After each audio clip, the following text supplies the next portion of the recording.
Hello guys, আসসালামু আলাইকুম। আজকে সকালবেলা ভোরবেলা ফজর নামাজ পড়লাম, পরে মেঘের হাল অবস্থা দেখি, তখন আমার শাশি পুরুত করে ফরে যেতে লাগছিল।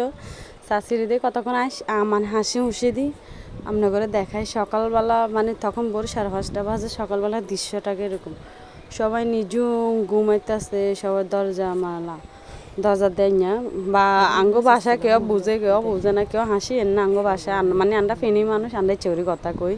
তো ব্যাকে গুমজার আয় কইসা কতক্ষণ ভিডিও করি।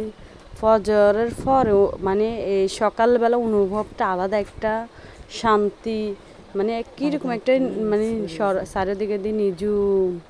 তো পরে আমি ভিডিও করি, তখন আমার দাদা গিয়ে ফজর নামাজ হরি যার ওই হরের খায় রয়েছে মসজিদের কোনা দিই, স্কিপ করে দেখাইয়ে এই অবস্থায় দিন কাটাইয়ের।